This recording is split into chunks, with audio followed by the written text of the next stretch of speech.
Hey everybody, Brian Von VA here, back at it again. Today we're talking about what was the toughest battle that you had in D&D. Leave it down in the comments below. You know the drill, ladies, gentlemen, and everyone in between. It wasn't that the DM threw a hard battle at us. Oh, goodness, he'd never have thrown this at us. That would have been insane. We stumbled into it ourselves. Oh no. Session 1. A tough farm girl, a newly minted barbarian princess, and an apprentice wizard go down a goblin hole. This sounds like a bad porn movie. A little hubris, some bad rolls, and suddenly they're in the grips of a full-on Charlie Foxtrot. Yeah! Session culminates in the farm girl at 1 HP kneeling at the edge of an underground canal, holding an unconscious teammate under each arm. Across from her are 8 crossbow-packing goblins in a fortified position. Goblin captain yells, "Surrender!" Farm girl is pretty sure that'll mean they get eaten. Out of options, she rolls backward, taking her and the others into the canal, and makes a lot of lucky rolls against her 8 con to keep her teammates afloat for hours in the cold and dark. Eventually, the trio wash up on a sandbar beneath the earth somewhere. The DM knows exactly where they are because he's mapped the whole region.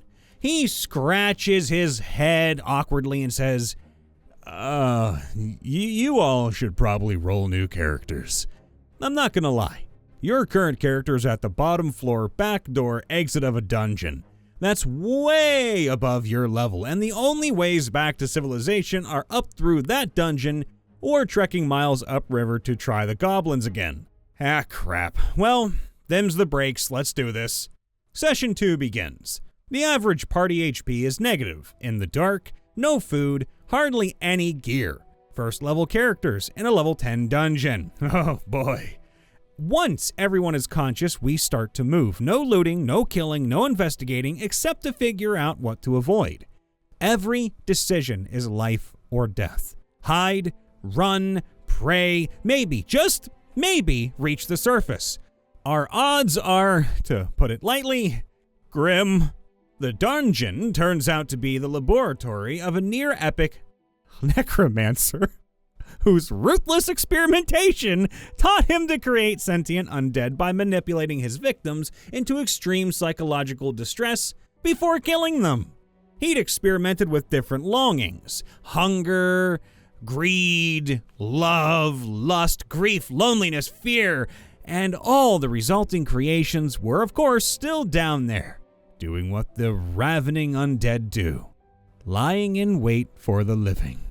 Yes, we made it out, without breaking character no less, but it took about 10 hours of the most desperate teamwork I've ever participated in.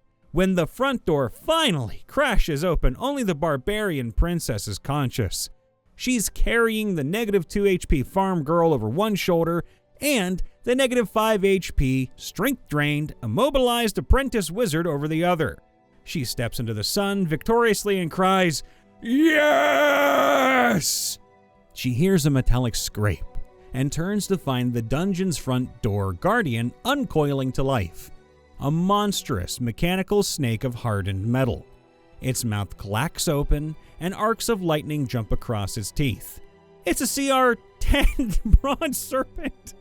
The barbarian princess says, "I am not meant to die today." She lays her teammates in the grass and draws her sword. The players around the table groan in resignation. Laura is playing the barbarian princess perfectly. She survived so much already that she's feeling blessed. And of course, the princess hasn't read the monster manual. She has no way to know that a bronze serpent has AC 26, DR 10, adamantine, speed 50. That she can barely scratch the thing and can't outrun it. She doesn't know that it's plus 17 to hit versus her AC 16, or that its first 28-38 damage bite will reduce her straight from barely to conscious to dead. The serpent wins the initiative and lunges. The DM rolls a 1. Fumble. With a display both awesome and completely awkward, the bronze serpent massive swipe cuts a deep gash into your magic breastplate as it slips on the dewy grass and goes tumbling down the hill where it lands prone on its back. Your initiative. What do you do? So there it is, the toughest battle in D&D that I've ever survived. Our survival was so unlikely that the farm girl found religion and the barbarian princess became convinced that fate would not allow her to die. She was right. We played those characters for almost 5 years, 30-something, 12-hour sessions, but we never came closer to death than we stayed for the entire session of that first dungeon. The poor apprentice wizard, well, they bit the dust in session 3. I want to know so much more about this. I've spent more time running the battles than fighting them, but I had a DM PC for a somewhat recent one. We were squaring off against our evil counterparts. Our barbarian Ivar Bloodaxe, master of the tanky tank-style faces, Alexander Johannes, master of the angry tirade style. And yes, remove the 2 letters from Johannes and you get Alex Jones. God. Our cleric, Sharva, was opposed by Ashia Korvan, drow officer of an underground city a previous party member committed an act of terrorism in.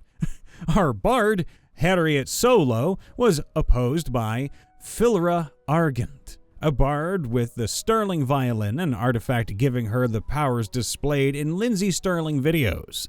Our war mage, whose name we have forgotten due to his frequent changing of characters, we have dubbed Fred, faced his commanding officer, who has the same problem with his team and is known as Bob. Finally, I, Luor, multi-class paladin warlock, faced an Arenas we had been dealing with since around 7th level, who had been advanced to scale with us. We also had a new player join partway through the dungeon that they didn't know about, so the druid didn't have a counterpart. The battle began with Fred turning the stone beneath their feet into mud and the druid summoning a giant cactus monster on top of 2 of them. This only inconvenienced them for 1 round, and by the time Fred turns the mud back to stone, everyone except Alexander has gotten into melee. The battle was hard fought, the first I'd witnessed where the party was a full strength and was running out of spells.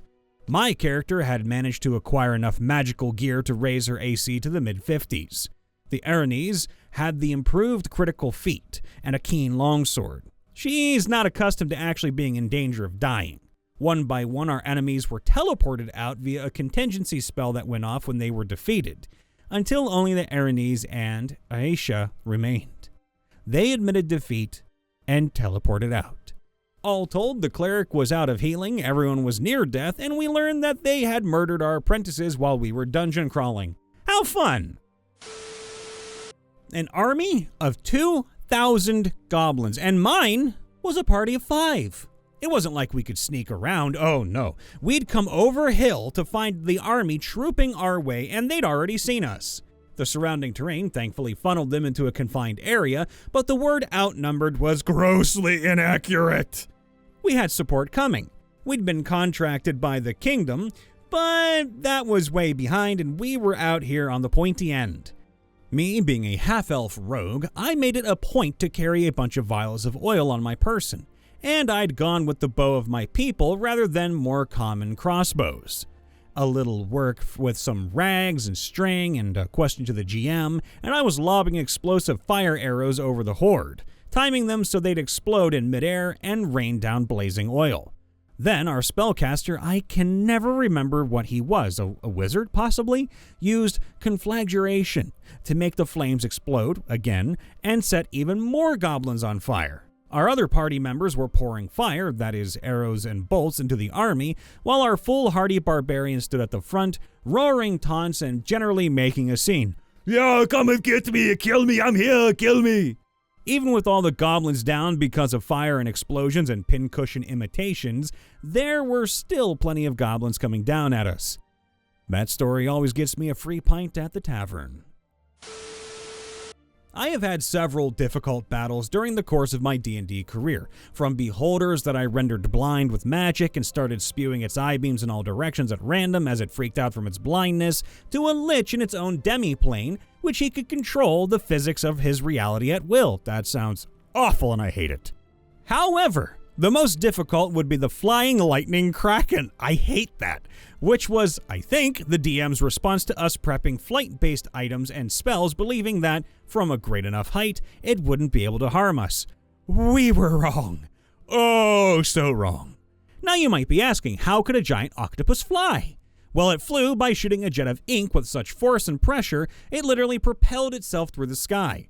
Furthermore, to give it ranged attacks, he could manipulate the weather to call lightning bolts from the sky. Needless to say, it was a long, exhausting, and exciting fight as we had to consider the Kraken's 3-directional movement, and the arcs he would make launching up and then coming back down, whilst also dodging lightning.